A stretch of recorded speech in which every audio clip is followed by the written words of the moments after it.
ICSI. ESHRE strongly recommends progesterone for luteal phase support after IVF ICSI. Based on the strength of supporting evidence, while recommendation for dydrogesterone is conditional, considering the data from LOTUS-1 and LOTUS-2 RCTs insufficient to make a firm statement, and there is a lack of long-term offspring health studies. As the dosing of natural progesterone for luteal phase support after IVF ICSI has evolved empirically, ESHRE recommends the following usual dosages. The use of 400 mg twice daily of micronized vaginal progesterone utrogestan for luteal phase support was established in a recent prospective cohort study in artificial cycles by Labarta and colleagues about the impact of low serum progesterone levels on the day of embryo transfer on pregnancy outcome.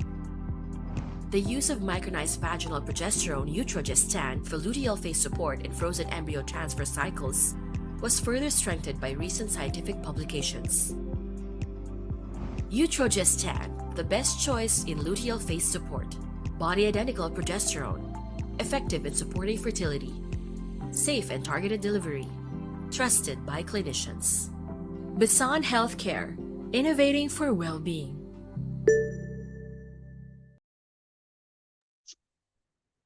Buổi hội thảo trực tuyến sẽ bắt đầu trong ít phút nữa. Xin quý đại biểu vui lòng chờ trong giây lát. Trong lúc chờ chương trình chính thức bắt đầu, mời quý bác sĩ tham dự online có thể tham gia đặt câu hỏi cho ban chủ tọa theo cú pháp trên màn hình Zoom. 10 bác sĩ có câu hỏi hay nhất được chủ tọa đoàn lựa chọn sẽ có cơ hội nhận ngay 10 phần quà đặc biệt. Đó là sách siêu âm đường âm đạo trong hỗ trợ sinh sản, được Phó Giáo sư, Tiến sĩ, Bác sĩ Hồ Sỹ Hùng ký tặng.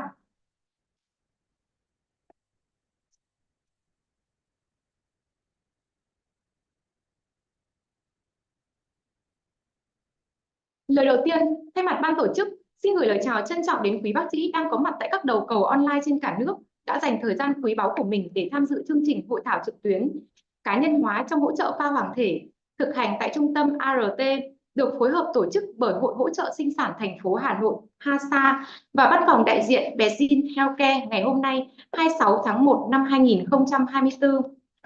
Chương trình hội thảo trực tuyến với các nội dung chính bao gồm: 1. Phần trình bày của giáo sư, tiến sĩ, bác sĩ M.Fatemi, chuyên gia chuyên sâu về lĩnh vực nội tiết sinh sản của ESHRE và EPCOC, giáo sư tại Đại học Brussels, giáo sư thỉnh giảng tại Đại học Quốc tế Dubrovnik International và Đại học Y khoa ThS.BST, Iran. Nội dung khoa học được chuyển ngữ bởi Thạc sĩ, bác sĩ nội trú Dương Hoàng Long, Trung tâm Hỗ trợ Sinh sản Quốc gia, Bệnh viện Phụ sản Trung ương. 2. Tổng kết nội dung và điều hành phần thảo luận từ Phó Giáo sư, Tiến sĩ, Bác sĩ Hồ Sỹ Hùng, Phó Giám đốc Trung tâm Hỗ trợ Sinh sản Quốc gia, giảng viên bộ môn phụ sản, Đại học Y Hà Nội. Buổi hội thảo hôm nay dưới sự chủ tọa và điều phối phần thảo luận của Phó Giáo sư, Tiến sĩ, Bác sĩ Hồ Sỹ Hùng. Ngoài ra, chúng tôi rất vinh dự được chào đón sự có mặt của gần 200 bác sĩ đang tham dự qua nền tảng Zoom trực tuyến trên khắp các tỉnh thành cả nước. Kính thưa quý bác sĩ, để mở đầu buổi hội thảo trực tuyến ngày hôm nay, xin trân trọng giới thiệu phần phát biểu khai mạc của Phó Giáo sư, Tiến sĩ, Bác sĩ Hồ Sỹ Hùng, Phó Giám đốc Trung tâm Hỗ trợ Sinh sản Quốc gia, giảng viên bộ môn phụ sản Đại học Y Hà Nội. Xin trân trọng kính mời Phó Giáo sư, Tiến sĩ, Bác sĩ Hồ Sỹ Hùng. Có cần thì ta có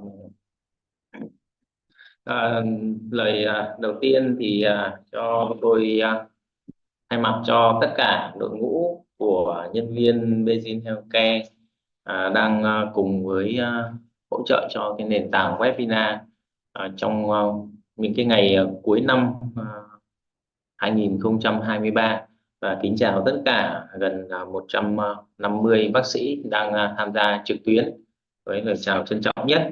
Thế thì như chúng ta cũng đã biết, trong bất kỳ một vấn đề điều trị nào, và đặc biệt là điều trị trong hỗ trợ sinh sản, thì mỗi một người bệnh có một cái đặc thù riêng, cho nên là cái việc là cá thể hóa trong điều trị là vấn đề rất là cần thiết, để làm sao mà chúng ta hiểu được mỗi một cái người bệnh của chúng ta và chúng ta có một cái phác đồ điều trị cụ thể.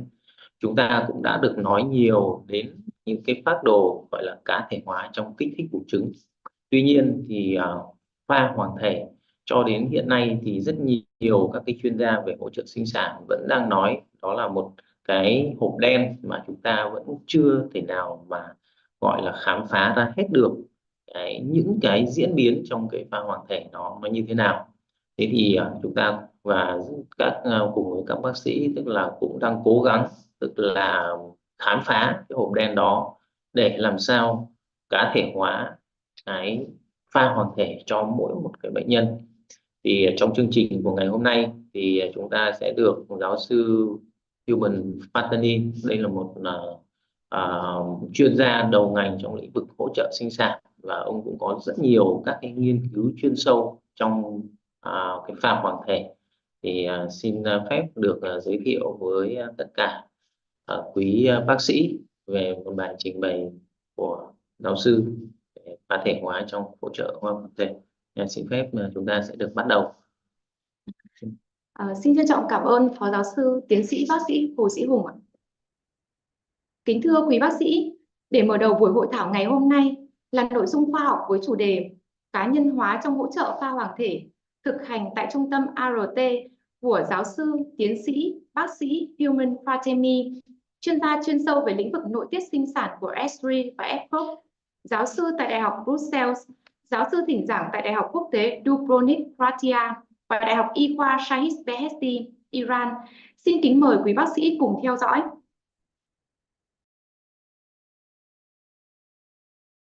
Okay, well, good afternoon, everybody. Thank you for joining this IFFS webinar, and I'm delighted to welcome you all. We have an excellent speaker today, Professor M.Fatemi, who is Group Medical Director for ART Fertility Clinics, which covers a number of centers, both in the Middle East and in South Asia. Human has an excellent CV and was formerly professor at the Brussels Free University in Belgium. So Human, you're going to speak to us on luteal phase, I think, physiology, is that correct? Absolutely, Richard, yes. Very good. So ladies and gentlemen on the call, guests, please have your questions ready. Once Human has given his talk today, then we will open the floor for questions, and Human will be able to hopefully answer those that you post. You can either post them or you can come online directly, but we'll be just watching out for what's going on. So Human, the floor is yours. Yes, thank you very much for the kind introduction, Richard. And also I would like to thank IFFS for giving me the opportunity of presenting on what I call the big black box, the luteal phase. I remember when I was doing my PhD on the luteal phase in Brussels, Paul de Fruy, whom Richard knows very well, told me at some point that the luteal phase is a big black box. And after doing PhD and publishing many papers on this topic, I can tell you still it's a big black box. So I tried to bring a little bit of light into this big black box. Now, if you take a look at the uterus of a woman, I think it's very important to understand that the uterus of a woman is not a very nice place for an embryo to be in. If you take a look, a cycle of, let's say, 28 days, the uterus is only receptive within, let's say, 2, maybe 3 days. And these 2 to 3 days where the uterus becomes receptive is defined by the exposure of progesterone, progestation, the hormone of the luteal phase. So it's utmost important to have a basic understanding on the physiology of the luteal phase and an adequate treatment of the luteal phase. It has already been 100 years almost, where we understood that the corpus luteum's function is based on level of stimulus that you have and the steroids that the corpus luteum are producing, or hormones which are coming from the corpus luteum, that they have a direct impact on the endometrium and the receptivity of the endometrium. Obviously, the main hormone of the corpus luteum is progesterone, and it has been published that usually a corpus luteum can produce in the mid-cycle between 13 to 18, 19 nanogram per deciliter. And in fact, it's important that we realize there is something which is called the window of implantation. That window of implantation is crucial to understand because that is directly linked to the function of the corpus luteum. Now, Why is the uterus not a very friendly place for an embryo to be in? It's very simple.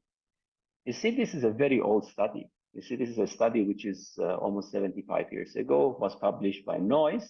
For the first time, Noyes published different changes of the endometrium during the follicular, but also in the luteal phase.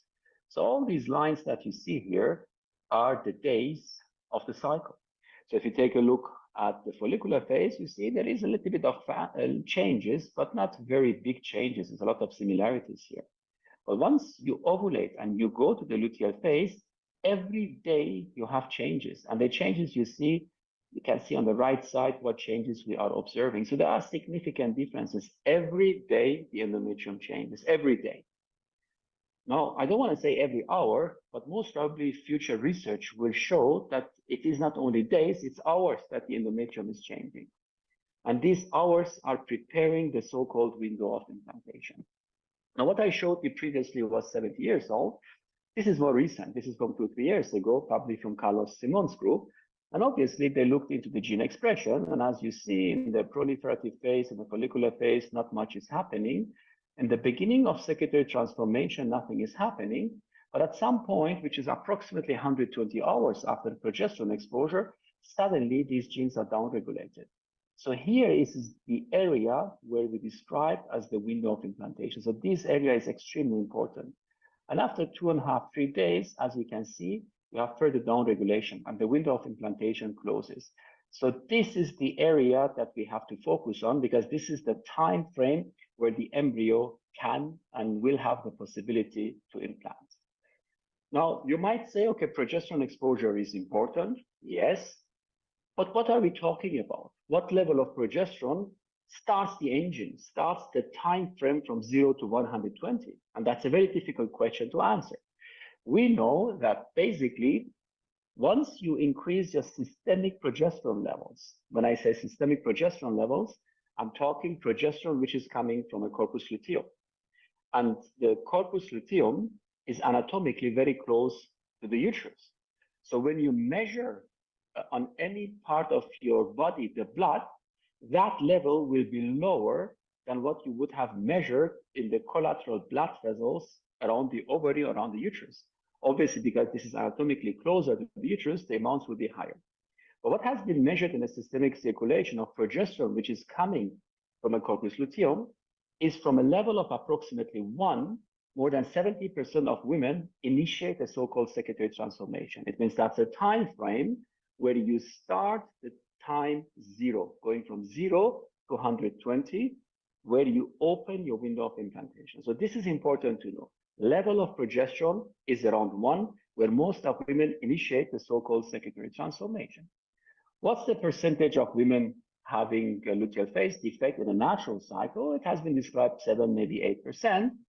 And initially, the diagnosis was done based on premature onset of menses. But this is not very correct because imagine you have a defective follicular phase. You are a poor responder, your cycle will be shortened. So you cannot define a short cycle as a luteal phase defect. It could be a follicular phase defect because the patient is simply a poor responder and has an accelerated recruitment of the follicles. Now, at some point, people started, and still today, measuring the progesterone levels, and it came out if you have, let's say, mid-cycle less than 10 nanogram per ml, you're talking about luteal phase defect. But today, there is a debate ongoing. What is the best value to have a correct luteal phase? And we will elaborate more later during the presentation. But it has been published to be 10. On the other side, you see the correct diagnosis in the natural cycle is basically to have a biopsy and to have an out-of-phase endometrium by more than 2 days. Now, we speak on corpus luteum function and importance of the corpus luteum function up to around 7 weeks. Why 7 weeks? Because we know around 7 weeks there is something which is called luteoplacental shift. So basically, placenta is taking over the function of the corpus luteum. Now, we are not here to listen to a natural cycle because we know that the prevalence of luteal phase defect is not very high in a natural cycle. But if you take a look at the stimulated cycle, and you see here a stimulated cycle, You see, start with the long agonist protocol. You do your down regulation in luteal phase. Once everything is desensibilized, follicles are synchronized and fully suppressed, stimulation, trigger sharp luteal phase support. Short agonist, day 1 or day 2 of the cycle, agonist, the day after stimulation, trigger luteal phase support. Antagonist protocol, you start stimulation after 5-6 days, where there's an imminent need to prevent a premature LH rise, you administer your antagonist, trigger luteal phase support. So what you see here is the follicular phase of all stimulated cycles differ based on how you're stimulating the patient. But if you take a look at the luteal phase, they're all the same. All of them, without exception, do have luteal phase defect. Why? Why do they have a luteal phase defect? It's very simple. You see, if you have a natural cycle, you have a slow increase of steroids, you have an ovulation, you have a plateau, and then gradually you go down. In a stimulated cycle, you go up rapidly. As rapidly you went up, as fast you go down. So basically, you have a rapid decline of a corporal luteal function because you see your hormones have been elevated and they're going down very fast. The question that you might ask, but why does it happen? Why, when it goes up, okay, we stimulate it, we have multiple corporal lutea, this is going up, but why does it not stay up? Why do we not reach a plateau? And why does this plateau is not sustainable? Why does it not take 4, 5, 6, 7 days before it starts going down? And the answer is here. So if you take a look at this graph, you see naturally you need to have LH to stimulate your pituitary. Pituitary is the pituitary which is producing LH, is stimulating the corpus luteum. The corpus luteum starts functioning. But the moment you have high levels of progesterone, which you have, as you have seen previously, this creates a negative feedback directly on the anterior pituitary, but also on the hypothalamus. So basically, you have a block of GnRH, you have a block of anterior pituitary. There is a signal that there is too much of progesterone, which there is because you have stimulated, you have multiple corporal lutea, progesterone levels are very high. But what is happening, that high progesterone creates a negative feedback, so you have no LH. And if you have no LH, these follicles or these corporal lutea, they would require LH to survive. If there is no LH, obviously they will not survive. You might ask, how do you know that there is no LH? Very simple. This is a beautiful publication by my dear friend Marco Filicori. And if you take a look here, you see that you have a high action amplitude frequency of LH in the beginning of the luteal phase. But the moment you go towards the end of the luteal phase, you see low amplitude, low frequency, and at some point it disappears. So what is happening when it disappears? Obviously, there is no LH. And if there is no LH, you start bleeding because there is nothing stimulating the corpus luteum. And as you can see here, what we have presented, and move a corpus luteum before 7 weeks, you will have a miscarriage. But if you remove a corpus luteum and you add progesterone to that, the pregnancy will continue. That was published, I think, in 1972-73 by someone called Chapo. Now, if you remove and you add only progesterone, not estradiol, only progesterone, the pregnancy will continue. But the impact is not only on endometrium. The impact is not only on myometrium because it's releasing the contractibility of the uterus. Obviously, it has also an impact on inflammation. It has an impact on immune response. It's an immunomodulator. It is working on a factor which is called PIDF. I'm going to elaborate a little bit later also on that factor. So it's not only a local action, it's also a systemic action that progesterone is working on. Now, why myometrium? Very simple, because it reduces the contractibility. So the higher your progesterone, the less contractions you have. And the lower your progesterone, the more contractions you have. And obviously, the more contractions you have, the more the risk of expelling an embryo which is transferred into the uterine cavity. Now, how do you save a luteal phase? Obviously, you administer progesterone. Very simple.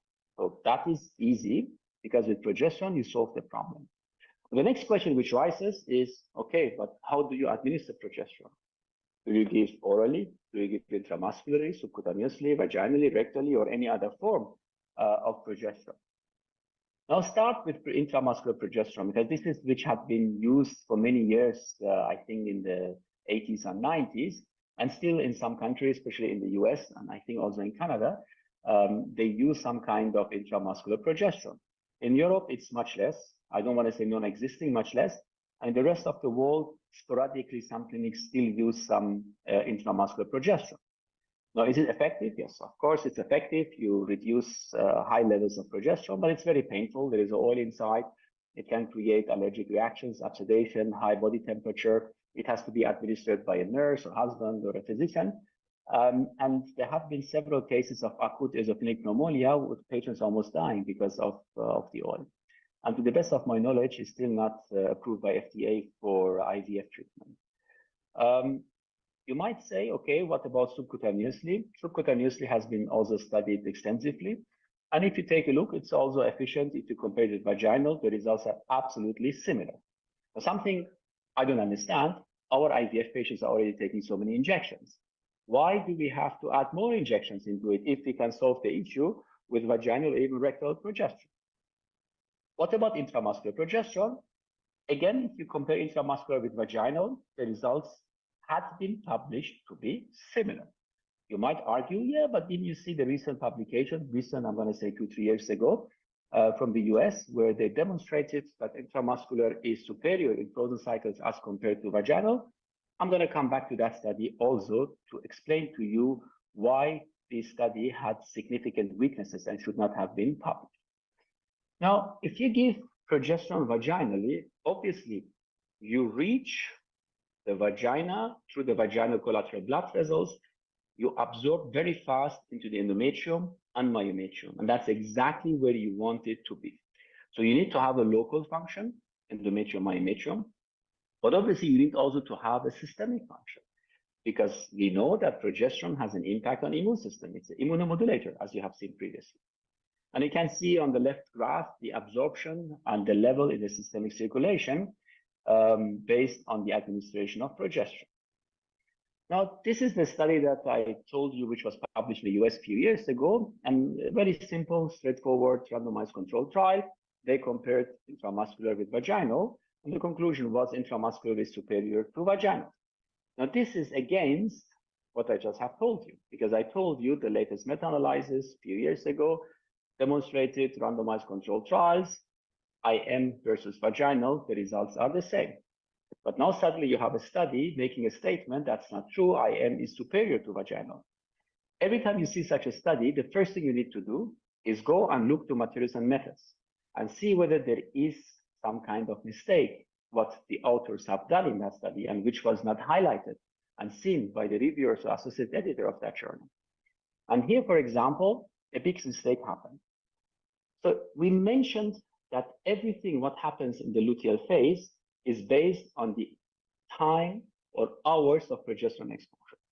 So if you want to compare intramuscular with vaginal, what you need to do, you need to initiate the administration on the same time. Obviously, with the intramuscular, you have a rapid absorption and you have within minutes high levels in the systemic circulation, which will also lead to your endometrial circulation. But also the vaginal one will be absorbed faster locally, endometrium, myometrium, and gradually and slowly you will also have a systemic absorption. But at the end, you know, in order to compare these two, you need to administer the two at the same time. So you need to start both of them at the same time and make the transfer at the same time. So the only variable that you have is intramuscular versus vaginal. Now, what they did in this study, you see with the vaginal, they started day 1 and transferred day 5, which means they had only 4 days of progesterone or 5th day of progesterone. With the intramuscular, they had day 1 and day 6. So they had 24 hours longer progesterone exposure. So obviously, if you do that, it's not correct because you have two variables. One variable is intramuscular versus vaginal. The other variable is that you give 1 day less progesterone in one group. And obviously, if you give less progesterone, you have less good outcome because you did not cover the hours of progesterone exposure to open the window of implantation. So you see there are significant shortcomings in some of the studies being published today. And it's important that we don't only read the title and the conclusion. If there is something of interest to you, please read the title, read the conclusion, have a look at materials and methods, and try to have a critical view on these publications. There are many publications out there today, which I wonder myself how it is possible that you can publish this kind of stuff. Now here, if you take a look, for example, absorption of oral progesterone versus vaginal. You see the time of exposure.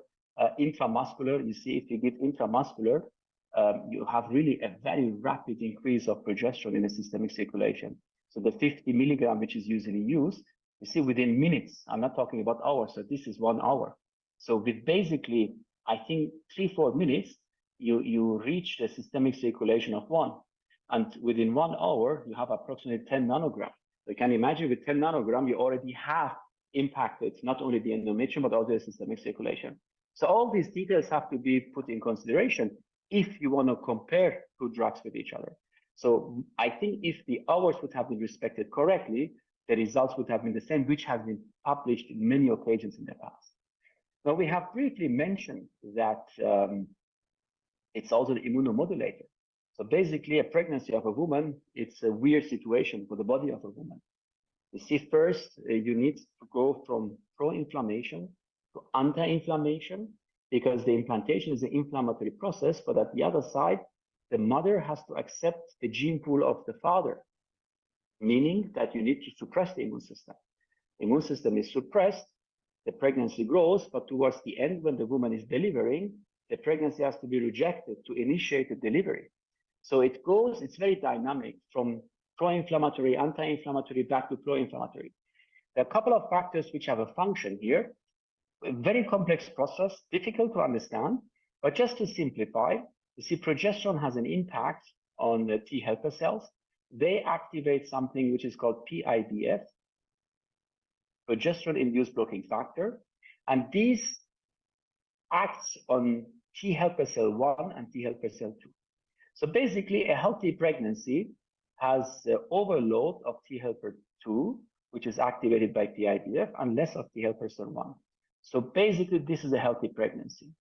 If you have less activation, if you use an anti-progesterone, for example, what you will see, you have less PIBF, you have more of T helper cell 2, and basically this will lead to miscarriage. And if you block more, as you can see, there is a high risk of miscarriage. So this is the main impact of progesterone on the immune system, which also has not to be neglected. So the other factor is, okay, now when we are looking on the luteal phase, it could be a natural cycle, it could be a fresh cycle, it could be a frozen cycle. But this frozen cycle, again, could be natural, could be HRT, could be a downregulated HRT. What is a good pregnancy? What is a good progesterone level to have? Now, many people, especially when you take these kind of cutoff levels, imagine you take a progesterone, I don't know, at 10 o'clock in the morning, and you measure your progesterone at 12 o'clock, or 1 o'clock, or 2 o'clock, or 3 o'clock. Based on the time when you have your progesterone, as you have seen, the systemic progesterone levels will differ. So it's at most important to understand what time was the progesterone taken. What time was the progesterone measured? So all these deltas, all the differences need to be put in equation before you draw any conclusions. So I think we have to be, again, critically minded if you look at the value of a progesterone. And I think we need more studies and more detailed assess studies in order to have a better understanding on the real progesterone level. And, you know, just putting together some slides of different variables. You see, some have said you need progesterone of 20, you need progesterone of 11, 9.2, 10, 20.6, 18. If you take 20.6, it means a natural cycle where your value is 13, 14, 15. None of the, I don't know, 8 billion people on Earth should not be there because everyone would have a luteal phase defect. So I think we need more studies, but correctly conducted studies to have a better understanding on a correct cutoff level. Another interesting study, just to highlight mistakes that are being done. So in this study, beautifully conducted, they looked at the progesterone measurement the day before transfer in a natural cycle. Said, look, in a natural cycle, if your progesterone levels 1 day before the transfer, fully natural cycle, not trigger, is less than 10, basically your pregnancy rates are significantly lower. Straightforward study, clear message, but again, another big problem. So how do you define the time zero? How do you define the time that progesterone started to go up? Because this is the starting point. So what they did here, they did a stick in the urine. They said, okay, LH is going up, we count, and at that day, we're going to measure it with everyone. But does everyone ovulate on the same manner? Does the progesterone rise with everyone initiates at a same point? It's like you have people running the 100 meter with the same speed, but starting from different points. So one starts 10 meters ahead, one starts 20 meters ahead. And at the end, it's okay, the guy who started 20 meters ahead is the best, and the one started in the beginning is the worst. But that's not true, because your starting point should be the same. And here, unfortunately, the big mistake which happened, and I think, again, reviewers have not seen it, associate editor has not seen it, and this is a paper, I think it was in human production, as you can see. So it's not the correct message. Why is it not the correct message? Because as we have published, when you ovulate, this is how you ovulate. And when you ovulate, this is a classical way, but not everyone is ovulating on the classical way.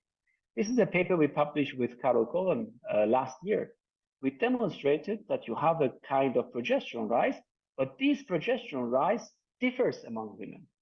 And in fact, you can have a progesterone rise in 24 hours up to 57 hours based on your LH rise. So you can have an LH rise and your progesterone rise can happen in 1 day, in 2 days, or 3 days. But if you do not capture the time of progesterone rise, how do you want to measure the correct value of the progesterone? So this is, as you see, another mistake. Furthermore, LH kits, urine kits are not reliable. You see, you can miss a lot of correct ovulation. It will show you really wrong ovulations, as you see in 30% of the cases. And this is what I wanted to show with you. You see, the progesterone rise can be like this, or like this. Again, a recent paper we have published where we demonstrate you cannot rely on LH rise. Even if you do it in the blood, you need to capture the progesterone rise to have your time zero correctly. Erden from Turkey, Human Production Update, published similar findings as we did. Now, in his case, it's in the urine, and our paper is in blood, as you can see. And what I mentioned also previously, when you speak about the value, it's important, how was it administered? Is the value coming from corpus luteum? Is the value from vaginal progesterone, from rectal progesterone, intramuscular progesterone? Because obviously that will also have a significant impact. Over the past few months and years, several studies came out with looking into values with contradictory results. I will not go into detail, but I think we need much, much more studies, but important, correctly conducted studies, respecting the basic physiology. Because if you do not respect the basic physiology, you have too many variables, you will have results which might be correct or incorrect. And I think that's a shortcoming in our field. So we published a few months ago, actually it's more than a year and a half ago, 2022, a paper where we described the issues that we have with the systemic progesterone measurements. And what are the shortcomings and how should they be addressed? So I hope future studies will address these shortcomings in order to prevent bias being created. Now you might ask, you're talking about vaginal, rectal, intramuscular, subcutaneous progesterone. Why do we not give progesterone orally? Very simple, because if you give oral progesterone, it will be broken down to its compartments, 5-alpha, 5-beta, which are not active anymore. So basically you will reach a certain systemic level, but you do not reach the endometrium because it's broken down by first bypass effect in the liver. Now, Jack Makian did beautiful job in 80s, 87, 88, 89, where he looked into the progesterone absorption, natural micronized progesterone, sublingual, vaginal, rectal, and oral. And as you can see, there is always some absorption, and the absorption is not bad. You reach really high levels of systemic progesterone. The only problem is it goes up and it goes down rapidly. So systemically, you have good values, sublingual, vaginal, rectal. For example, here, if you see with 100 milligram oral natural micronized progesterone, you reach levels of within 1 hour to 13 nanogram, which is a good value, but obviously it goes down rapidly, and that is not enough to reach the endometrium. Hence, this is not given orally. On the other side, if you give vaginally, and I think future studies should elaborate on that. If you give vaginal progesterone, you have a good vaginal absorption, endometrium, myometrium is taken care of, but the immune system is not taken care of. Why not adding oral progesterone or doing study to look into the systemic values to have an impact? Because it's not that it's not absorbed. It is absorbed, but it goes down rapidly. But you don't care, because if your endometrium is taken care of, what you're looking at is the systemic value. again, future studies. And if any one of you is interested, this is a beautiful study that you could do. Now, what about dihydrogesterone? First, it was Chakmakian and then Ganesh from India in Calcutta, where they did the big study, 1,300 women, and they said, look, the results are comparable. The problem with that study was different stimulation protocols, different trigger shots, different days of embryo transfer, 38 sites, different labs, IVF, ICSI, different stimulation, agonist, antagonist. So a lot of heterogeneity. Then the Lotus trial came, published by a pharma company, saying, look, the results are good. We can use oral dihydrogesterone as a luteal phase support. Now, the problem with the oral dihydrogesterone is it seems to work, but this is an endometrium of the same woman who had received vaginal progesterone. And after, I think, 2 to 3 months, we gave her oral dihydrogesterone. And we looked at the endometria, and as you can see, this is an in-phase endometrium, coiled glands, you have active secretion, some residual vacuoles, and you have stromal edema. And as you compare it with here, you see you have a lot of vacuoles, you have no stromal edema, there is very little secretion here. So this is an out-of-phase endometrium. So in fact, there are some contradictory publications on that. Furthermore, there have been some reports on cardiac malformation of the use of synthetic progesterone in dihydrogesterone. So I think we should be cautious of using dihydrogesterone as a luteal phase support. Now, do we have to add estradiol? Because corpus luteum is not only producing progesterone, it's also producing estradiol. And basically, there were several RCTs. We also contributed to one of these papers. And when you look at the outcome, you see there is no benefit of adding estradiol to the luteal phase support. Why? Because the endometrial estradiol receptors in the luteal phase are no more active. They're active in the prolactive phase, in the follicular phase, but not in the luteal phase. Hence, no need to add estradiol for the luteal phase support. Now, you might ask, can we not give ACG because ACG has the same structure as LH? Yes, we can do that. And actually, it works. The only problem is you increase the risk of OHSS. Next question. When do you have to start the luteal phase support? Do you have to start it in the fresh cycle, the day of ACG, the day you do final oocyte maturation, the day of egg retrieval, the day 3 transfer, on the day of transfer, day 5? In fact, you see, if you start too early, it's not good because it's like you have a premature progesterone rise. You could start it the day after the egg retrieval. Basically, you have 2 to 3 days time after the trigger to start with the luteal phase support. If you postpone that by more than 4 or 5 days, you might have a luteal phase defect and it might be too late for that. So basically, up to 3 days, you can give your luteal phase support, but you should not start too early. So the earliest you should start is after your egg retrieval. Next, ACG is more than enough to stimulate this copalutea. So many studies also we have conducted in RCT looked into the impact of stopping or continuing, and the answer is very clear. So you see, we did a study with Dimitra Kiru when I was in Brussels, Mohammed Abukar, Anderson. So many people did these studies, and at the end it came out there is no benefit of prolonging luteal phase support. You might say, but if I stop it, maybe the patient has a miscarriage and maybe I could continue. Yes, you could continue, but what you do, you will postpone a miscarriage. You will not prevent a miscarriage. And I think that's important. That does not prevent a miscarriage because the ACG, which has been produced, it stimulates the copalutea and you will have high levels of steroids. So I think that's important to highlight.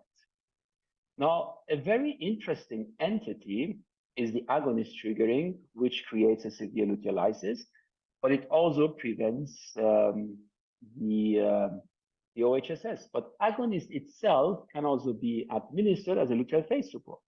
So if you have a stimulation you trigger with ACG, you could use agonist, for example, on the day of transfer to enhance the implantation because the embryo has GnRH agonist receptors and the endometrium has GnRH agonist receptors. Hence, it seems that GnRH agonist could also be used as a luteal phase support. But what about agonist as a trigger? So not ACG, but agonist to eliminate OHSS. And as you can see, with an agonist, you have a rapid rise and rapid decline. In nature, you would have a rise, plateau, and decline. And when we do ACG triggering, you see you go up and it has a prolonged activation of ACG because the 28 amino acids, the so-called carboxyterminal peptide, which is giving a long half-life time of ACG up to 6 to 7 days. So you see, you have a rapid action up and down, and this rapid action seems to reduce the risk of OHSS because you have a rapid luteolysis. So almost OHSS seems to be eliminated. Why? Is because you stop the production, or you lower significantly the production of vascular growth factor, which is responsible for OHSS. So we published a study in fertility sterility about 10 years ago, where we randomized donors, egg donors in Brussels at that time, to be triggered with ACG, the green line, to be triggered with GnRH agonist, but safe with 1,500 ACG. So they are very identical, as you can see. But if you give GnRH agonist and just progesterone for luteal phase support, see what is happening. See, you have significantly lower levels of progesterone. And if you give an agonist without luteal phase support, this is what is happening. So the conclusion was, after an agonist triggering, within 4 to 5 days after the egg retrieval, you have a severe luteolysis. Now, the beauty of science is you can always correct yourself. And I can tell you, this study, it was a good study, but it was a wrong study. We were wrong. Why were we wrong? Because we published that everyone after 4 to 5 days has a significant luteolysis. But you cannot say that everyone has a significant luteolysis, because this OHSS-free clinic does not exist. You see, we published the very first OHSS after agonist triggering in fertility sterility, I think also by now 10 years ago, where we described, look, you can give an agonist, and with an agonist, some women do not have a luteolysis at all. So it's not one size fits all. Not everyone will have a severe luteolysis. Most of patients would have, but not everyone. So Peter Humed and others came out with the concept, which we also supported at that time, that when you have a decline, you just add 35 hours after the trigger, 1,500. And the thought was that with this system, you would avoid and eliminate OHSS and rescue luteal phase. But Aisha Sehan, together with Michael Dahan from Canada, published this paper that if you give 1,500, you still have a significant amount of patients who will develop OHSS. So that seems not to be the correct approach for these patients. So we started looking what's happening in the basic physiology of the luteal phase when you trigger with an agonist. So basically you have a luteolysis, but that luteolysis seems not to be identical with everyone. So you might have a slow luteolysis, you might have no luteolysis at all, you might have a very rapid luteolysis. So we thought, why do we not start measuring the pattern of luteolysis before we add the ACG? So not blindly everyone 1,500 after 35 days, 35 hours, but agonist triggering and then measuring after, let's say, 2 days, the systemic progesterone levels, and see how they drop. Do they drop the same? Do they drop differently? Don't they drop at all? Because if there is no drop of progesterone, why should we give ACG? Because there is enough progesterone in the circulation. So also with some other groups, we published some papers looking to even spontaneous pregnancies after agonist triggering and no luteal phase defect at all. So we started publishing and looking into the endocrine profile of the luteal phase after the agonist triggering. Now, at that time, this was 6-7 years ago, in the country we were working, it's United Arab Emirates in Abu Dhabi, the law was that it was not allowed to freeze embryos. So we had to transfer fresh. Don't ask me why, but that was the law of the country at that time. So we were obliged to transfer fresh. So we had to be innovative in order to avoid any risk of OHSS. So what we did, we started measuring all the progesterone estradiol levels after the egg retrieval. And it was very interesting to see that basically 2 days after the egg retrieval, 48 hours after the egg retrieval, we had women that had very low progesterone levels after the agonist triggering, and we had women that had extremely high progesterone levels. And this assay, the maximum value it can measure is 60. So that was the maximum, but actually the real value must be higher. It could have been 70, 80, or 90. We could not measure it because that was the maximum of the assay. But I think we all agree that there is a significant gap between the lower and higher value. So this was for us an indication that you have an individual pattern of luteolysis. It's not one size fits all. And you cannot say, I'm going to give everyone 1,500, because if the lady has 60, 70, 80, you give 1,500, you can be sure that she will develop OHSS. But that lady who has 10 or 11, if you would have waited 1 or 2 more days, she would have 1 or 2, and she would have started bleeding. and she has a significant luteal phase defect, and you would be too late to rescue it. So this is why we came out that you need to individualize. It's called luteal coasting. Basically, you let the patient in the luteal phase to be coasted, and once you reach a certain level, you rescue it. Another publication we did with my colleague Barbara Lawrence, where we took patients with the same number of follicles, with the same number of eggs, and we measured the endocrine profile in the follicular and in the luteal phase. And you might say, okay, they have the same number of follicles, they have the same number of eggs, so the luteolizes should be the same. And as you can see, it was not the case. With the same number of eggs, you can have all of them at 20 eggs, as you can see. All of them, some of them at 30, some of them 43, 14, and 30. So you see there is a huge variation even with the same number. So you cannot take the number as an indicator. It is really the pattern of luteolizes that these patients are having. So what would be the conclusion of the agonist triggering? It's not one size fits all. You do your agonist triggering, you look to the pattern of luteolizes. Once you reach a certain level, and that cutoff level is somewhere, I think, between 10 and 20, maybe 14, 15 nanogram, and then you add low dose ACG. Now, this is the timing when you add it. So you add when the progesterone levels are around 14, 15, you add ACG. What about the dose? Should we give everyone 1,500? Again, there a fine tuning can be done. Because if there is a patient, she has a very slow luteolizes, and it takes 3, 4, 5 days until she reaches 14, 15, again, 1,500 could be too much. So also the dose of ACG can be individualized. Another paper we published with Barbara Lawrence, we said, look, not only the time of luteal rescue is important, but also the dose can be individualized based on the pattern of luteolizes. We published a couple of papers, review articles on this concept of personalized luteal phase support. So if you're interested, you can find those papers online. Now, luteal support, to conclude, has to be given the moment you create multifollicular recruitment with gonadotropins. I think you have seen intramuscular subcutaneously are possible to be given. They are efficient, but should it be the first choice? Personally, I don't think so. I think the patients are taking enough injections, so I think personally we should go towards simplifying the treatment for the patients. What about oral dydrogesterone? I think the safety needs to be addressed. I think we need more studies in order to confirm that it's safe or not. More and more studies are looking to cardiac malformations with women, the children of those women who were exposed to oral dydrogesterone. So we need more studies to address the safety of it. What about the duration? It might be that it's shorter than what we do. I think the moment the patient is having a viable corpus luteum and a viable pregnancy positive ACG, he sees the administration of luteal phase support.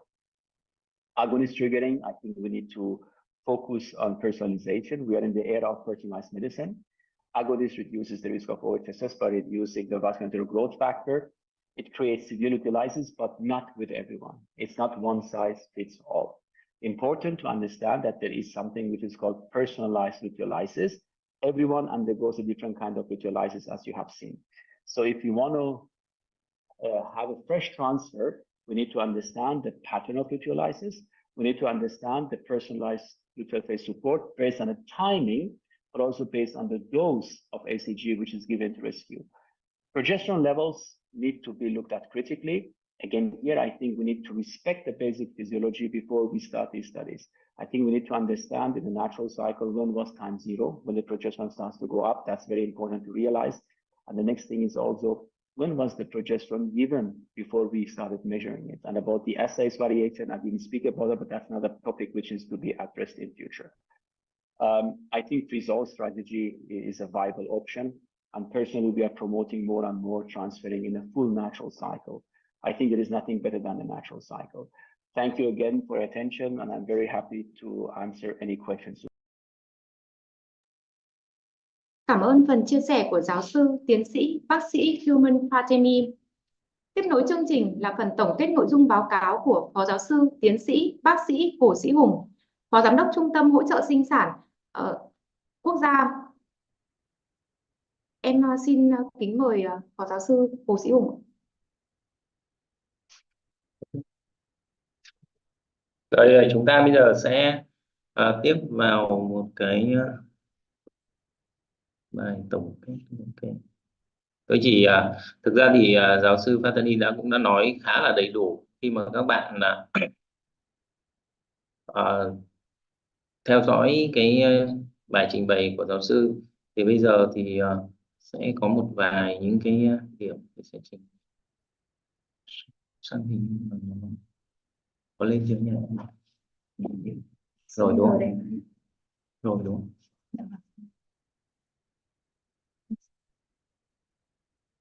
Điểm và chính là chúng ta biết là như thế này, tức là khi mà chúng ta thấy rằng là cái pha hoạt thể chúng ta nên cá thể hóa cho các cái bệnh nhân mà khi chúng ta điều trị về hỗ trợ sinh sản, chúng ta đã có cá thể hóa về kích thích buồng trứng rồi, thì bây giờ chúng ta cũng cần có cá thể hóa hỗ trợ cái pha hoạt thể ra làm sao. Thế thì chúng ta thấy rằng là nếu như mà một bệnh nhân trong một cái chu kỳ bình thường thì cái gọi là suy hoàn thể là nó sẽ rất ít, một cái tỷ lệ bệnh nhân rất ít. Nhưng mà nếu như trong cái chu kỳ kích thích buồng trứng thì cái gọi là suy hoàn thể nó rất cao. Nguyên nhân là do tại sao? Do chúng ta tạo ra rất nhiều hoàn thể, và tạo nhiều hoàn thể thì progesterone tăng cao thì nó sẽ feedback ngược lại, ức chế bài tiết LH của thủy chức tuyến yên, và như thế thì nó sẽ kích thích làm cho cái hoàn thể sẽ bị thoái hóa. Nói qua thêm một chút xíu, trong một cái slide giáo sư Fateni có nói đến một cái nghiên cứu của một cái tác giả Sapo từ năm 1972.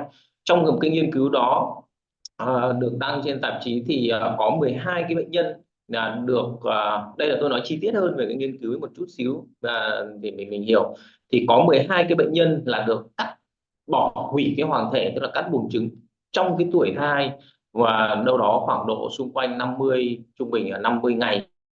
Thì sau đó thì cái thai nó bị hỏng. Nhưng nếu như trong trường hợp một số những cái bệnh nhân mà được hỗ trợ bằng progesterone thì cái thai thì nó lại có thể phát triển bình thường. Và từ cái nghiên cứu đó thì người ta mới thấy rằng cái vai trò của hoàn thể trong cái việc hỗ trợ cho một cái thai kỳ.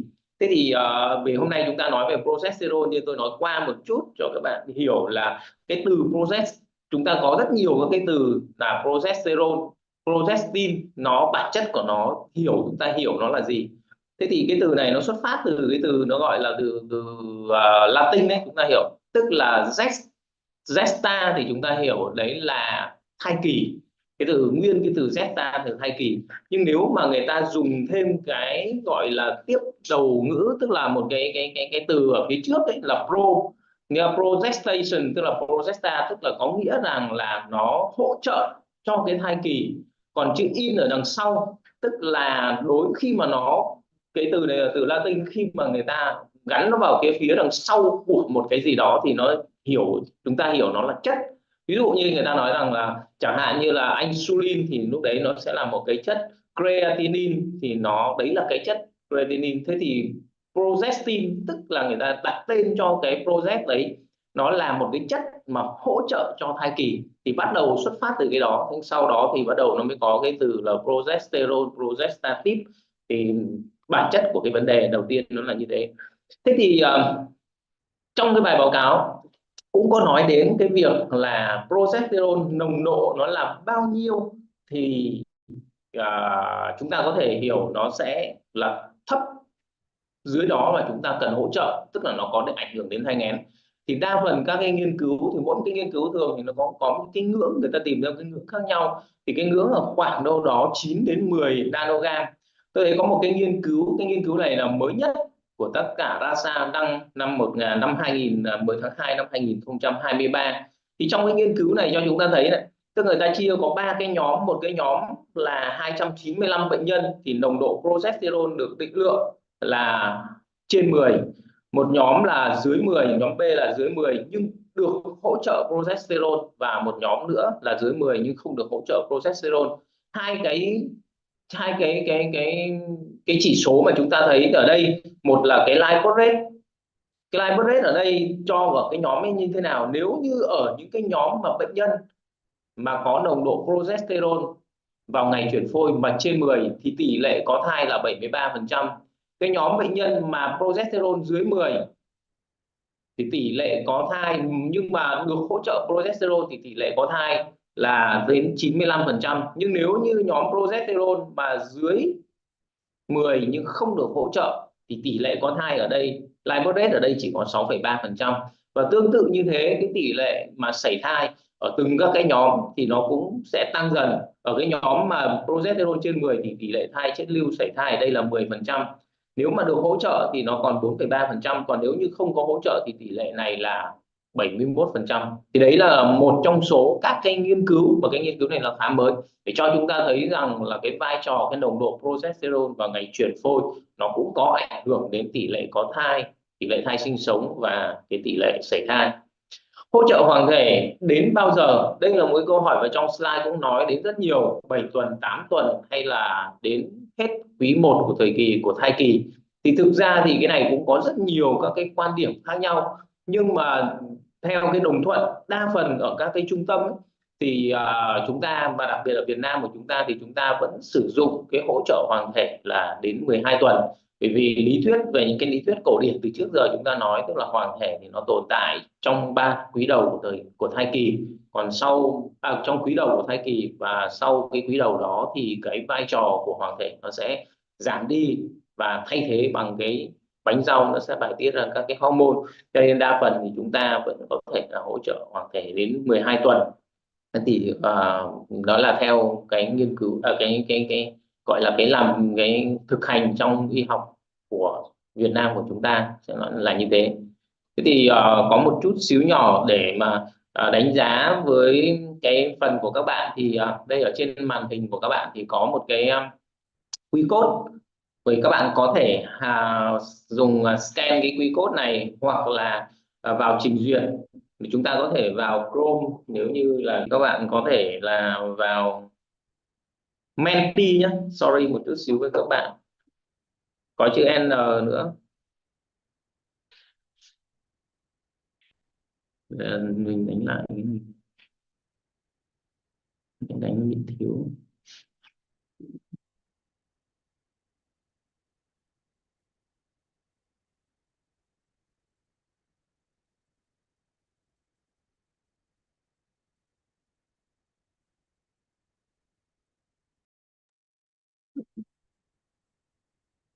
Có được chưa?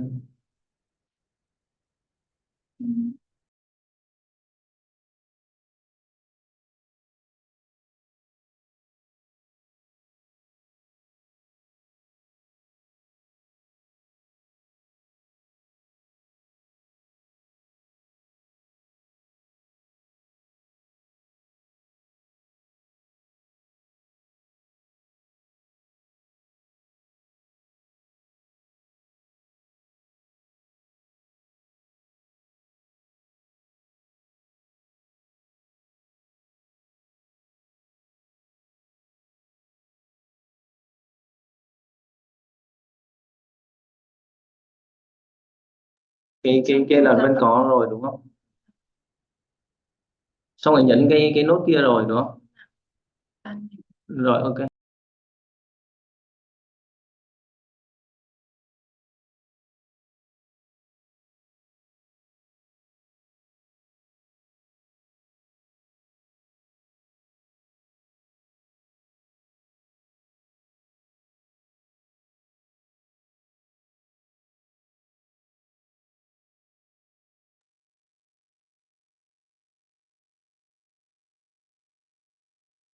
Được rồi. Đây có mấy cái câu hỏi để cho các bạn mở mic. Các bạn có thể lựa chọn nhé.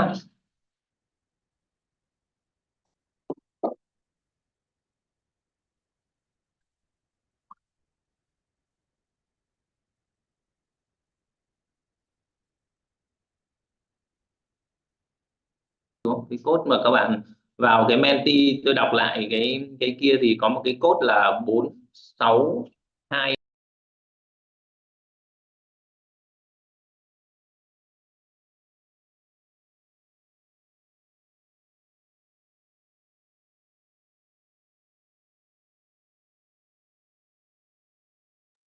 Là chu kỳ tự nhiên cũng khá là ít, chủ yếu là mọi người chu kỳ hoàn toàn, chu kỳ tự nhiên biến đổi nhiều hơn.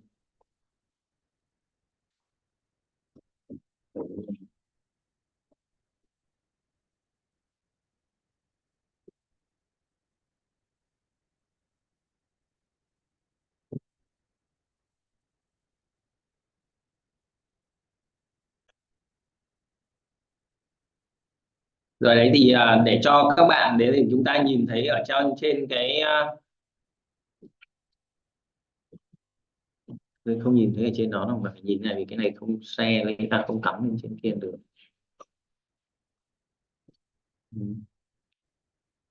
Đó sao cái này lại có mà cái kia nó lại cái kia không lên. Mình nối cái này.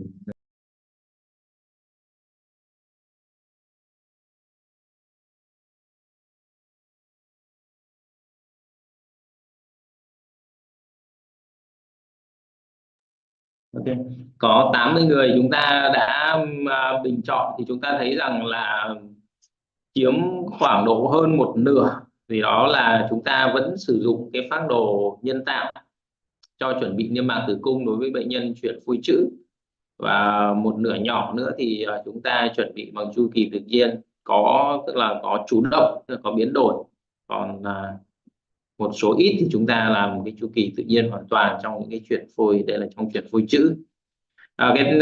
Câu hỏi thứ hai để cho các bạn hiểu là bạn sử dụng progesterone để hỗ trợ hoàng thể theo đường nào?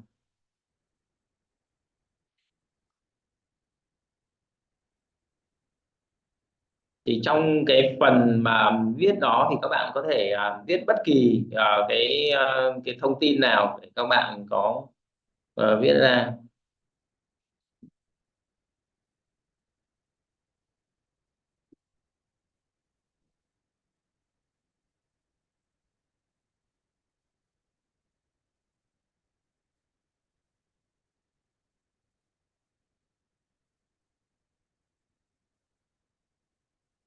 Cái này thì nó không share lên được trên màn hình, cho nên là nếu mà các bạn muốn xem thì các bạn có thể xem. Chúng ta sẽ nhìn thấy ở trên cái màn hình để chúng ta nhìn thấy rằng là những cái mà các bạn thấy là những cái chữ mà nó viết rất to ấy, để nó chiếm ưu thế, thì chúng ta thấy rằng là cái việc mà chúng ta sử dụng progesterone theo đường âm đạo là những cái đường mà đa số mà chúng ta đã lựa chọn, đúng không?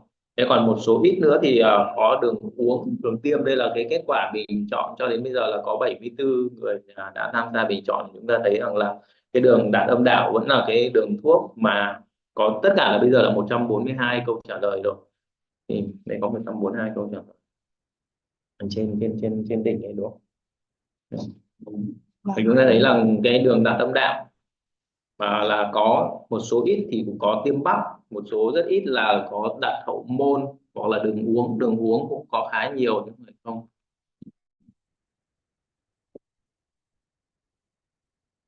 Còn rất ít là kết hợp kết hợp giữa đường tiêm với lại đường đặt âm đạo này. Đấy thì chúng ta thấy rằng là cái kết quả để cho chúng ta nhìn thấy là cái thực hành lâm sàng trong cái lĩnh vực hỗ trợ sinh sản của chúng ta như thế nào.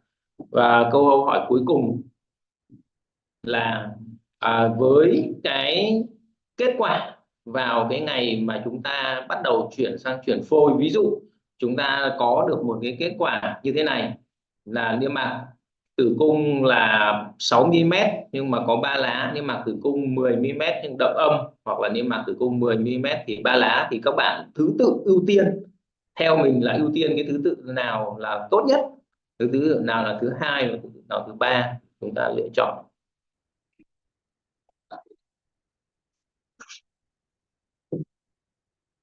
Cái thứ tự ưu tiên để chúng ta đánh giá là cái chất lượng tốt đó.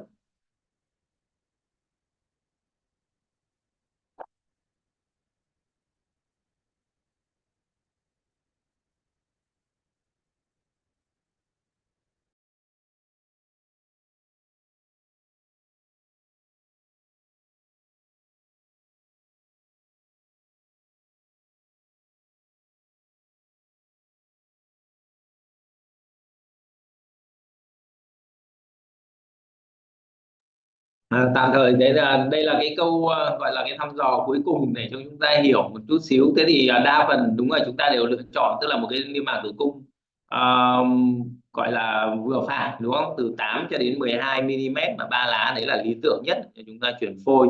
Nhưng mà còn giữa hai cái lựa chọn nữa là niêm mạc tử cung nó vẫn đạt được yêu cầu nhưng mà nó lại đậm âm, và một cái niêm mạc tử cung không đạt được nhưng mà yêu cầu về mặt độ dày nhưng mà nó lại được cái chất lượng của nó là 3 lá, thì chúng ta lựa chọn cái nào? Thực ra cái này cũng là một cái rất là khó để cho khi mà bác sĩ chúng ta lựa chọn để đánh giá. Tuy nhiên thì chúng ta hiểu thêm một chút thế này, tức là nếu như là một cái niêm mạc tử cung nó đã đậm âm thì nhiều khả năng là nó đã bị, tức là nó bị nếu như mà là nó bị, tức là cái cửa sổ làm tổ của phôi nó đã bị mở ra trước đó rồi, và nếu như chúng ta lựa chọn để mà chuyển phôi trong những cái trường hợp này, đôi khi sẽ tỷ lệ thất bại nó cũng sẽ cao.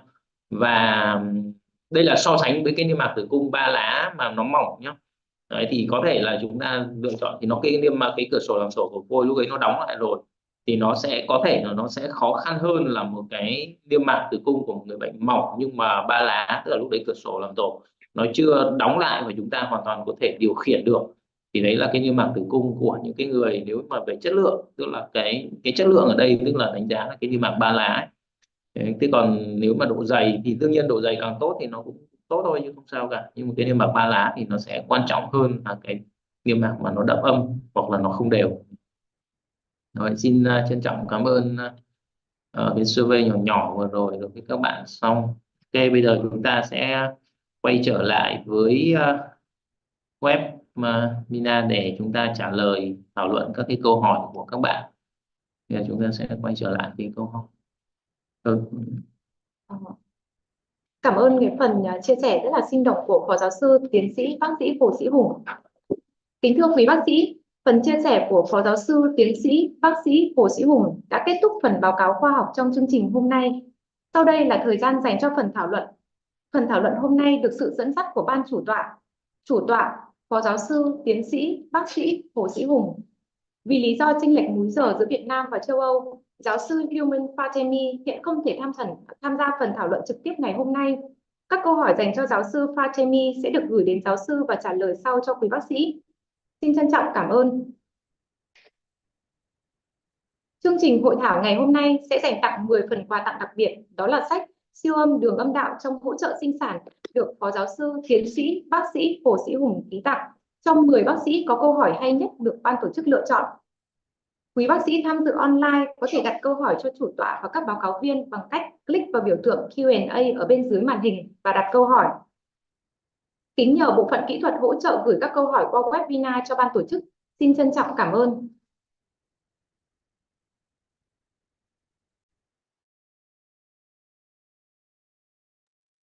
Một cái câu hỏi đến từ bác sĩ Nguyễn Thị Tuyết Anh. Bạn có hỏi tức là hoàng thể thì chủ yếu tiết ra progesterone nhưng phác đồ hỗ trợ hoàng thể ngoài progesterone còn có sử dụng estradiol hoặc là HCG.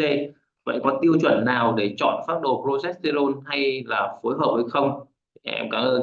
Thì lúc nãy là bạn có thể hiểu nhìn trên cái slide của giáo sư Fatani, ông cũng đã trình bày cho chúng ta xem mà rồi đấy, đúng không? Chúng ta đã nói. Thì ở đây cái việc hỗ trợ hoàng thể thì chúng ta phân biệt này là có hai cái hình thức của chúng ta, một là chuyển phôi tươi và hai là chuyển phôi đông lạnh. Nếu như mà chuyển phôi tươi thì chúng ta chỉ sử dụng cái progesterone không thôi.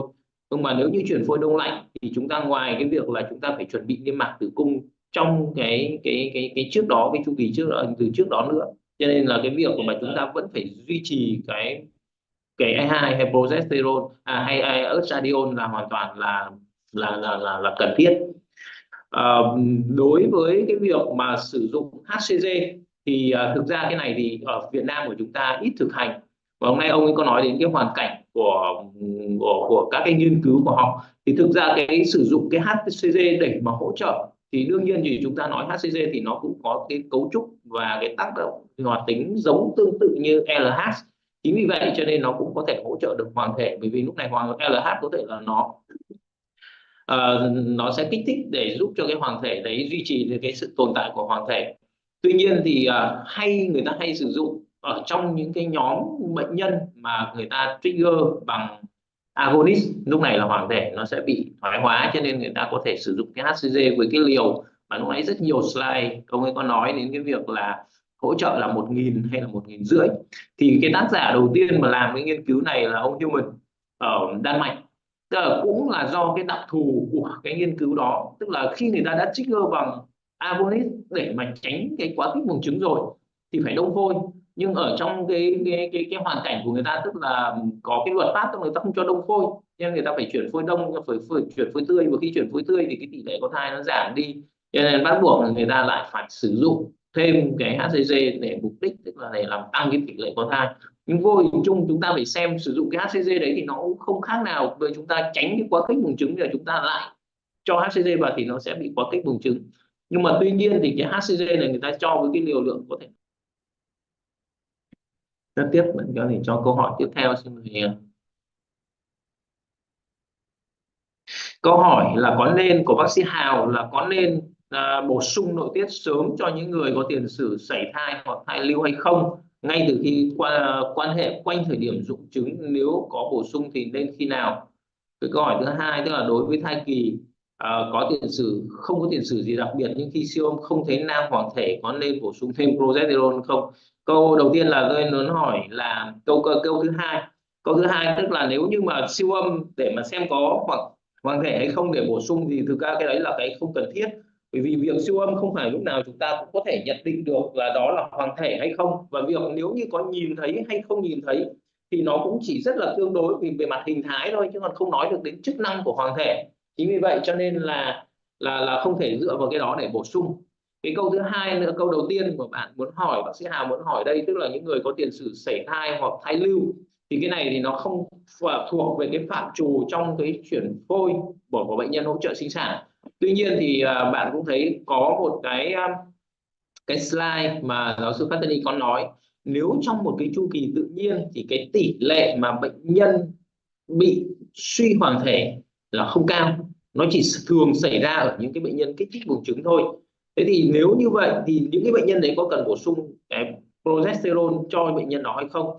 Thì câu chuyện là chúng ta phải quay trở lại, có rất nhiều các cái nghiên cứu mà cái số liệu cũng đang khá là conflict nhau, tức là có những cái nghiên cứu thì ủng hộ, có những nghiên cứu thì không ủng hộ về cái việc nếu chúng ta sử dụng progesterone thì làm giảm cái tỷ lệ mà thai bị sảy thai cũng như là thai chết lưu. Thì cái đó là người ta cũng đang còn tranh luận, có nghiên cứu nói sử dụng cái progesterone làm giảm được cái tỷ lệ đó, nhưng có những cái nghiên cứu thì bảo rằng là nó không làm giảm được. Nhưng tuy nhiên thì chúng ta nên có những cái bằng chứng thật sự về cái việc là nếu như có cái suy giảm hoàng thể ở trong, tức là cái nguyên nhân sảy thai đấy là do cái yếu tố tức là suy giảm hoàng thể, thì cái chức năng của hoàng thể thì chúng ta mới hỗ trợ. Thế còn nếu việc mà chúng ta hỗ trợ vào cái thời điểm nào, bạn nói là nếu mà hỗ trợ vào quanh cái thời điểm mà rụng trứng thì thực ra là nó sẽ không thuyết phục, bởi vì chúng ta sẽ không biết được cái thời điểm nào là cái thời điểm rụng trứng, và chúng ta cho sớm, chúng ta cho trước thì vô hình chung có thể là chúng ta gây ra một cái mở cái cửa sổ làm tổ của phôi sớm hơn, và trong khi đó thì chưa rụng trứng, đến lúc mà phôi về tạo thành thì cửa sổ làm tổ nó sẽ đóng lại rồi, tức là chúng ta bị dịch chuyển lên sớm thì chưa chắc bệnh nhân đã có thai được, chứ chưa nói đến cái chuyện là có thai rồi để cho nó bị hỏng. Rồi xin mời câu hỏi tiếp của các bạn.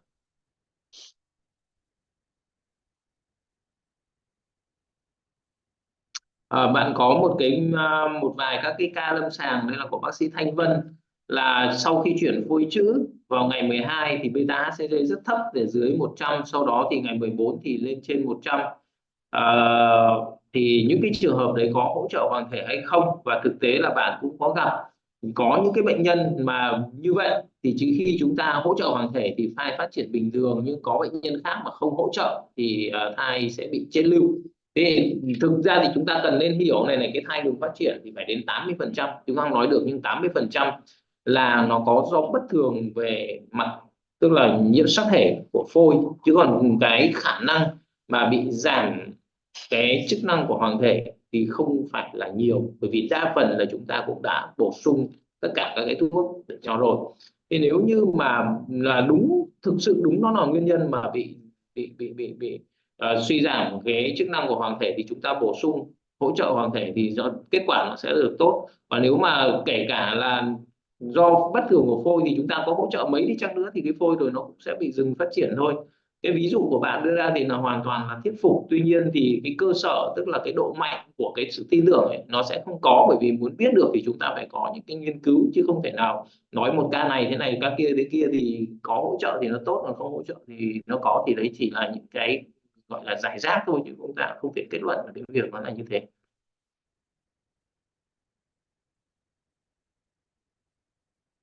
Bác sĩ Giang Nguyễn có hỏi một câu là thời điểm tốt nhất nên bắt đầu hỗ trợ hoàng thể là ngày nào, ngày trigger hay ngày chọc trứng hay ngày chuyển phôi? Nếu dựa vào định của LH thì có khó khăn và theo có kém hay không, và duy trì trong vòng 7 tuần thì có đủ hay không? Thì cái câu hỏi mà bạn có đặt ra là duy trì, tức là hỗ trợ hoàng thể đến 7 tuần thì có đủ hay không, thì thực ra thì lúc nãy chúng ta cũng đã làm một cái câu nó tôi cũng đã tổng kết rồi, đúng không? Đa phần mà thực hành ở Việt Nam của chúng ta thì vẫn duy trì tối thiểu là đến 10 tuần, còn không phải 12 tuần. Thì một số rất ít là các bạn sẽ dừng lại lúc là 10 tuần thôi. Còn cái dùng, nếu mà đối với nhóm bệnh nhân mà chuyển phôi đông lạnh ấy, thì dùng cái estrogen người ta có thể dừng lại tại thời điểm nào? Thì một số thì dừng vào lúc 8 tuần, một số thì dừng 10 tuần. Có một số các cái trường hợp thì HCG, tức là một số bác sĩ tức là xét nghiệm HCG dương tính người ta cũng sẽ dừng luôn. Thì ba cái đó thì đều có thể được, không phải là có ảnh hưởng đến cái sự phát triển của phôi thai. Còn thời điểm bắt đầu hỗ trợ hoàng thể vào ngày nào thì đối với đây là bạn nói ý là đối với những cái trường hợp mà chuyển phôi tươi ấy, thì về nguyên tắc là chúng ta sẽ hỗ trợ hoàng thể vào cái ngày chọc trứng. Còn ngày chọc trứng là lúc đó bắt đầu là nó cũng sẽ tạo thành hoàng thể, bởi vì sau khi chúng ta chọc trứng xong. Nhưng mà có gần đây thì cũng có một số các cái nghiên cứu tác giả sẽ định lượng vào cái HCG, định lượng cái progesterone vào cái ngày mà chuyển phôi. Nếu như thấp thì chúng ta sẽ bổ sung, người ta có thể bổ sung bằng thuốc tiêm một mũi sau khi chuyển phôi chẳng hạn. Thì cái ngưỡng mà để cho người ta đánh giá đấy, tức là nồng độ progesterone dưới 10/10, như lúc nãy chúng tôi có một cái bài báo và tổng kết mà cho các bạn xem, và giáo sư Fatani cũng có nói đến một vài các nghiên cứu. Có những nghiên cứu thì lấy cái ngưỡng nó là 9,2, có những nghiên cứu lấy ngưỡng là 10 đấy, thì chúng ta có thể tham khảo các cái bài nghiên cứu đó. Bác sĩ Lê Kỳ Phương có hỏi một câu hỏi là phác đồ hỗ trợ hoàng thể cho bệnh nhân suy buồng trứng sớm trong IVF có gì khác biệt với những ca IVF khác không? Cần lưu ý điều gì để hỗ trợ hoàng thể? Thì chúng ta thấy là đối với các cái bệnh nhân suy buồng trứng sớm thì gần như là cái buồng trứng nó không còn hoạt động, không có tiết ra estrogen và progesterone. Thì chúng ta làm tương tự giống như những các cái trường hợp mà chúng ta điều trị cho những cái bệnh nhân mà gọi là chuyển phôi đông lạnh hoàn toàn ấy, thì đương nhiên chúng ta vẫn cần phải bổ sung, vẫn phải dùng estrogen để làm cho niêm mạc tử cung phát triển, sau đó thì chúng ta chuyển phôi. Và liều lượng thuốc, tức là các cái nội tiết đó chúng ta sử dụng thì cũng không có khác biệt gì so với những cái bệnh nhân chuyển phôi đông lạnh bình thường. Tuy nhiên đối với những cái bệnh nhân mà có suy buồng trứng thì chúng ta thấy rằng là tử cung, khi mà chúng ta đánh giá tử cung của bệnh nhân là khá là nhỏ, bởi vì nó có một cái thời gian dài không được tiếp xúc với hormone, cho nên là buồng trứng kích thước cũng nhỏ, niêm mạc tử cung cũng rất mỏng. Cho nên các bác sĩ thông thường là chúng ta sẽ sử dụng cái hormone và chu kỳ nhân tạo cho bệnh nhân trong vòng 3 cho đến 6 tháng trước, để cho cái tử cung ấy hy vọng là nó có thể phát triển hơn lên, niêm mạc tử cung nó cũng dày hơn lên trước khi cho chúng ta chuyển phôi cho bệnh nhân.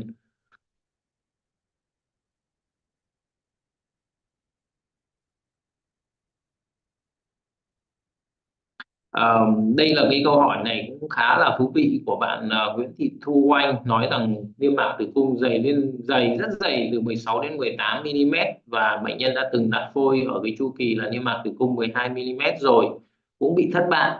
Thì thực ra thì đây thì mới là một cái lần chuyển phôi thất bại thôi, nhưng mà trên bệnh nhân này có một cái đặc điểm chúng ta thấy là niêm mạc tử cung rất dày.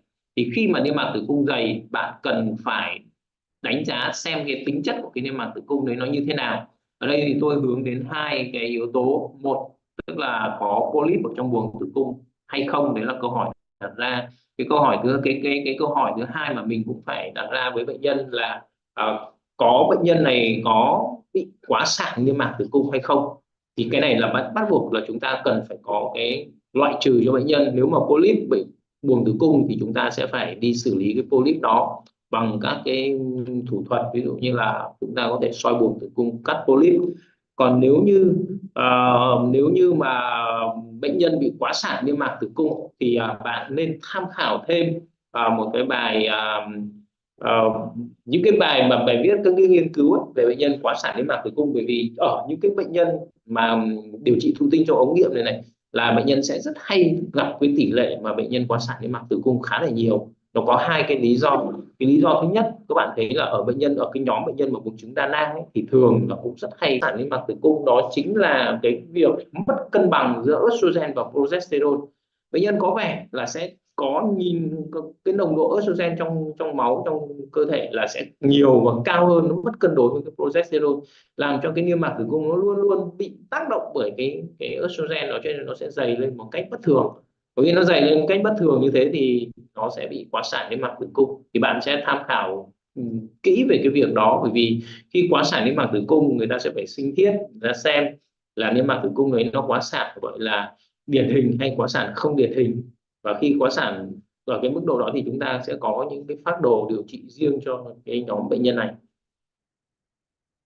Có lẽ là thời gian cũng đã muộn, thì chúng ta còn một cái câu hỏi nữa được dành cho bạn Cao Thị Mỹ Thể. Việc trigger thực tế cho các chu kỳ kích thích buồng trứng phải bắt buộc sinh progesterone không? Bạn bắt buộc sinh progesterone, tôi không hiểu câu hỏi của bạn như thế này là như thế nào. Xét nghiệm, có phải xét nghiệm progesterone hay không? Tức là nếu như mà bạn nói là trigger mà chưa hiểu vì cái câu này của bạn, không hiểu, tôi chưa hiểu ý bạn hỏi ở đây là như này.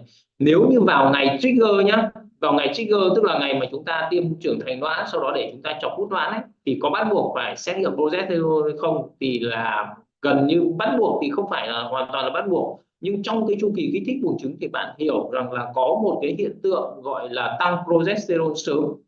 Mà nếu tăng progesterone sớm thì nó sẽ làm cho cái cửa sổ làm tổ của cái niêm mạc tử cung nó sẽ dịch chuyển sớm hơn, và nếu chúng ta chuyển phôi trong cái chu kỳ đó là chúng ta sẽ bị thất bại, tỷ lệ thất bại nó sẽ rất cao.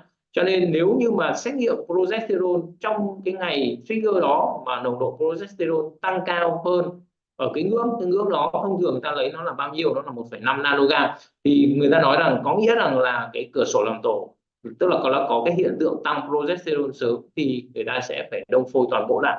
Đấy, lưu ý đấy là cái có lẽ câu hỏi của bạn sẽ là như thế, đúng không? Kính thưa quý bác sĩ, vì thời lượng buổi hội thảo có hạn nên ban tổ chức xin phép ghi nhận các câu hỏi và gửi các báo cáo viên trả lời sau cho quý bác sĩ. Chương trình hội thảo xin phép được khép lại tại đây. Thay mặt ban tổ chức chương trình, xin gửi lời cảm ơn chân thành đến chủ tọa đoàn và các báo cáo viên. Xin cảm ơn tất cả các quý bác sĩ đã dành thời gian quý báu để tham dự buổi hội thảo ngày hôm nay.